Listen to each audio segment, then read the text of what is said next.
What is artistic dark matter?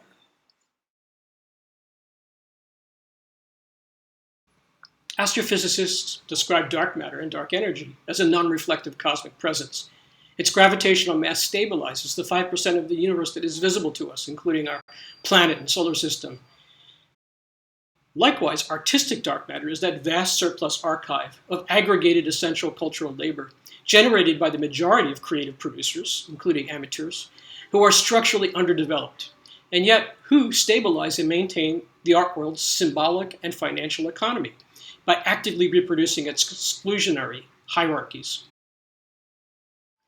Think of all those dreaming painters purchasing millions of art supplies, subscribing to trade magazines, art magazines, museum memberships, but also the increasingly compulsory service of unpaid interns in the art world, also underpaid art teachers, studio assistants, art fabricators, and installers, many of whom now are actually trying to unionize here in the United States if they work in museums. The principal difference between celestial dark matter and its artistic cousin is that physicists have long sought to discover what their mysterious missing mass is made of. They make it an object of scientific research. Whereas those who lay claim to the management and interpretation of high culture, critics, historians, collectors, dealers, curators, arts administrators, they vehemently ignore this unseen accretion of creativity, although they depend upon it. And in spite of the fact that it remains directly in front of them, visible in plain sight. Nevertheless, for the past couple of decades, dark matter has been getting brighter. Our bare art world. Dark matter's brightening leads to profound changes in the art world, including its complete loss of innocence. Virtually everything about art, as it was once known since the Quattrocento, has been peeled away, leaving a raw, exposed, vulnerable thing, subject to capital's ongoing political, economic, and social crises. It's no wonder some now call for the defense of art by returning to bygone formalist principles. Today we confront a bare art world, with apologies to Agamben, in which high culture is shorn of all mystery and romance. Perhaps it was Hans Hake's real-time real estate mappings in the early 1970s at first signaled something seemingly so solid as artistic autonomy was melting into thin air. Add to this the demystifying interventions of Art Workers Coalition, Black Emergency Cultural Coalition, Artists Meeting for Cultural Change, the radicalized editorial collectives of Heresies, Red Herring, Autonomedia, and Frigidaire, as well as political art documentation, distribution, group material, Guerrilla Girls, Grand Fury, and more recently, Decolonize This Place, Occupy Museums, Working Artists and the Greater Economy or Wage, and Gulf Labor Coalition. Nevertheless, resistance is not futile, not even in a bare art world. For if art's once esteemed non-productive mimesis is now totally subsumed by capital, art has, ipso facto, emerged as the single most conspicuous demonstration of capital's delirious and unconcealed global con game. Mock institutions. Within this delirious and deranged bare art world, we also find the mock institution, or mockstitution for short, an informally structured art-based agency that overtly mimics the name, and to some degree the function, of established entities such as schools or bureaus, offices, laboratories, league-centered departments, societies, clubs, or even corporations. Mockstitutions thrive within the voids left by an increasingly fractured social framework.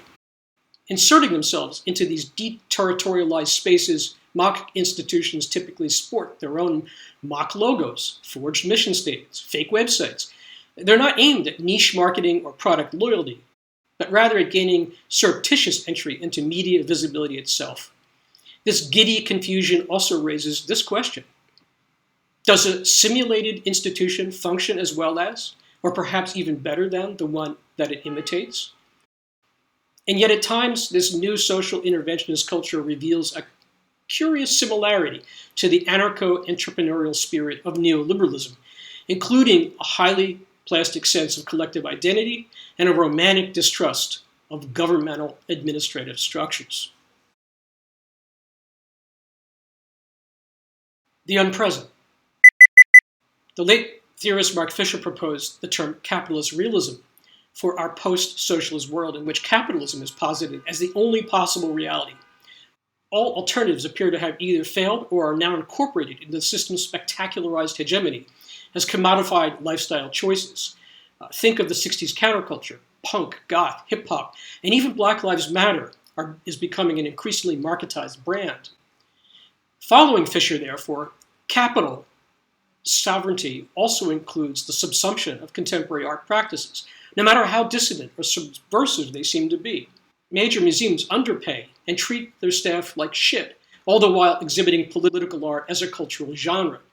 And yet, while Fisher's capitalist realism continuously smoothed out the system's repeated cycles of crisis and normalization, the unpresent no longer presents reality as normalizing, not ever. Political and economic crisis is not a detour that soon returns us to familiar terrain. As we witness neoliberal capitalism transforming back into nationalist and authoritarian forms, the horror vacui of the unpresent offers only a pathological experience of life in the form of an unmappable, endlessly repeating now time, delirious as it is uncanny.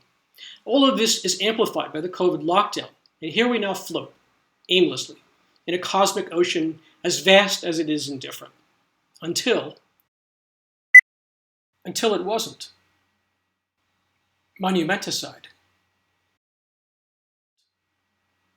For over the past few months, throughout the COVID catastrophe, the world has watched in astonishment as racially insensitive and outright racist public monuments directly or indirectly supporting white supremacy, colonialism, patriarchy, have been dethroned, toppled over, deformed, beheaded, tossed in streams and harbors, and always left with a coating of graffiti in bold and garish spray paint colors. Sculpted figures that seem permanently fused to both the actual and political landscape are being torn away from their posts, leaving empty plinths behind that sometimes read George Floyd or Black Lives Matter. These actions offer a glimpse of a radically different future, as well as, and this is important, a radically different past. In other words, the public wounds and lacuna being opened up by the global monument takedown movement, the decolonizing campaigns, museum boycotts, unionizations of museum workers, critical mock institutions, they all loudly call out for a means of collectively exiting from the unpresent.